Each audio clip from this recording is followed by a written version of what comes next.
Hello everyone, welcome to law learning school. आज के video में हम डिस्कस करेंगे सेक्शन 19 एंड 20 ऑफ आईपीसी। जो सेक्शन 19 है उसमें डिफाइन किया है द वर्ड जज। मीन कौन सा पर्सन जो होगा वो जज होगा, किस किस पर्सन को हम जज की कैटेगरी में लेंगे। जिसमें बोला है ये जो जज वर्ड है वो डिनोट करता है नॉट ओनली वो पर्सन, मीन ओनली उसी पर्सन को जज नहीं बोलेंगे जो कि ऑफिशियली डेजिग्नेटेड एज अ जज, उसको तो जज बोलेंगे ही, बट ऑल्सो एवरी पर्सन जो है जिसके पास पावर है लॉ के द्वारा दी हुई किसी भी लीगल प्रोसीडिंग में, किसी भी सिविल और क्रिमिनल मैटर में, और डेफिनेटिव जजमेंट देने की। ठीक है। और uh judgement which if not appealed against would be a definitive. एक डेफिनेटिव जजमेंट क्या हुई? ऐसी जजमेंट मतलब ऐसा डिसीजन जिसके अगेंस्ट जो है वो आगे अपील ना हुई हो, उसे बोला जाता है definitive judgement.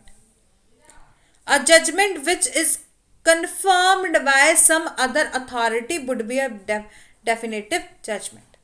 Or who is one of the body of a person, which body of a person is empowered by a law.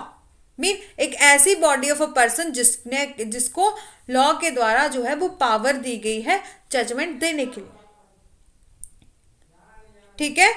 Mean body of a person कौन हुए? बॉडी ऑफ अ पर्सन वो हुए जैसे कि होता है ना कि हमारे हाई कोर्ट या सुप्रीम कोर्ट में जो सिंगल और डबल और फुल बेंच बैठती है, जिसमें जैसे डबल बेंच में हो गया 2 जज बैठते हैं और फुल बेंच में हो गया 3 जज बैठे, और कॉन्स्टिट्यूशनल बेंच बैठती है।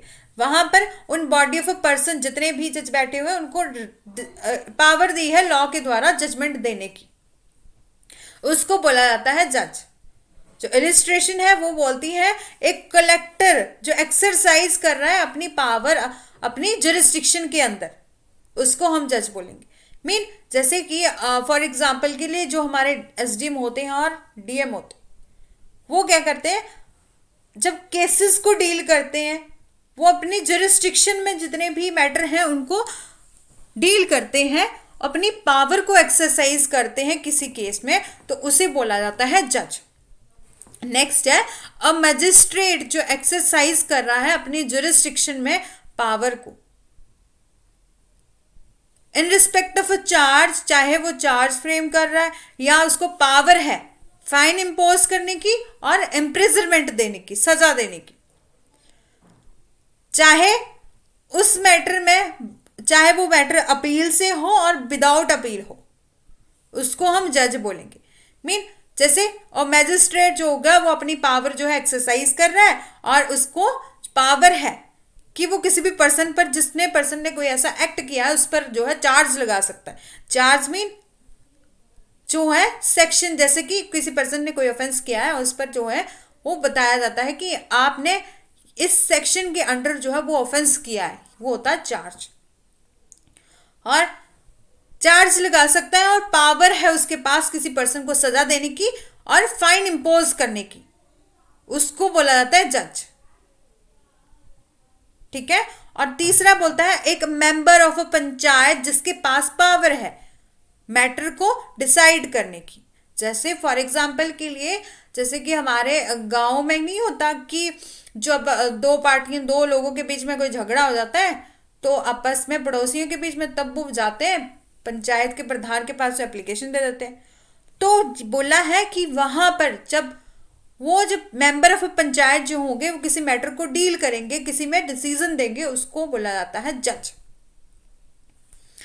और डी बोलता है मजिस्ट्रेट जो एक्सरसाइज कर रहा है अपनी पावर को अपनी जुरिस्डिक्शन में और in respect of a charge on which he has a power, उसके पास पावर है but only to commit a trial. Mean उसने यहां पर कोई जो है डेफिनेटिव जजमेंट नहीं दी, उसने क्या किया, कमिट कर दिया for a trial to another court में।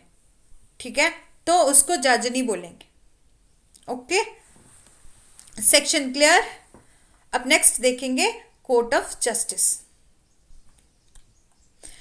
बोला है the word court of justice जो डिनोट करता है एक जज जिसके पास पावर है एक्ट करने की जुडिशियली अलॉन, मतलब ऐसे जज जो जब अपने पावर को परफॉर्म करते हैं, कौन सी पावर को, जो जुडिशरी के द्वारा दी गई है, मतलब जुडिशरी की प्लस सिर्फ जुडिशरी अलॉन, ये वर्ड बोला गया है इसमें। और अ बॉडी ऑफ अ जज which is empower by a law to act judicially as a body. Mean एक बॉडी ऑफ अ जज कौन हुआ, जैसे कि मैंने लास्ट सेक्शन में आपको बताया, जैसे हमारे डबल बेंच होते हैं और फुल बेंच होते हैं, वहां पर 2-3 जज जो है वो मिलकर किसी मैटर को डिस्कस करते हैं और किसी मैटर पर जजमेंट देते हैं किसी केस की, ठीक है। तो बोला है कि वो जो होंगे वो एक्ट करते होने चाहिए जुडिशली, और कोई एक्ट नहीं, मतलब जैसे कि वो अपनी एडमिनिस्ट्रेटिव पावर जो है उनको परफॉर्म नहीं करते होने चाहिए, वो सिर्फ एक्ट करते होने चाहिए जुडिशली की, उसको बोला जाएगा कोर्ट ऑफ जस्टिस, ठीक है। मीन जैसे कि हमारे एसडीएम और डीएम होते हैं, उनके पास बहुत ज़्यादा और भी ज़्यादा चार्जेस होते हैं, जैसे कि वो मैटर भी सॉल्व करते हैं, मतलब रेवेन्यू डिपार्टमेंट भी देखते हैं, और यदि कोई पर्सन जो है छोटा मोटा वो केस देखते हैं, जैसे जो छोटे मोटे लड़ाई के झगड़े होते हैं वो उनको डील कर लेते हैं, और एडमिनिस्ट्रेटिव पावर भी होती है उनके पास। बोला है उनको उस टाइम ही जज कोर्ट ऑफ जस्टिस बोला जाएगा जब वो अपनी जुडिशियल पावर को परफॉर्म कर रहे हैं, उस टाइम उनको कोर्ट ऑफ जस्टिस नहीं बोला जाएगा जब वो अपनी एडमिनिस्ट्रेटिव पावर को डिस्कस कर रहे हैं, मतलब डील कर रहे हैं। इस सेक्शन में ऐसा ही बोला है कि एक जज जो है वो पावर कर रहा है अपनी अपनी अपनी एक जज जो है वो परफॉर्म कर रहा है अपनी पावर को जो कि लॉ के द्वारा दी गई है, कौन सी पावर को, सिर्फ जुडिशली अलॉन। और बॉडी ऑफ अ जज, उनको भी जो लॉ के द्वारा पावर दी गई है, कौन सी, जुडिशली पावर, वो उस एक्ट को परफॉर्म कर रहे, तब उनको बोला जाएगा कोर्ट ऑफ जस्टिस, ठीक है। यही था इस सेक्शन में। ओके, यदि आपको मेरी वीडियो अच्छी लगी है then do like, share and subscribe और press the bell icon for my next videos. Okay.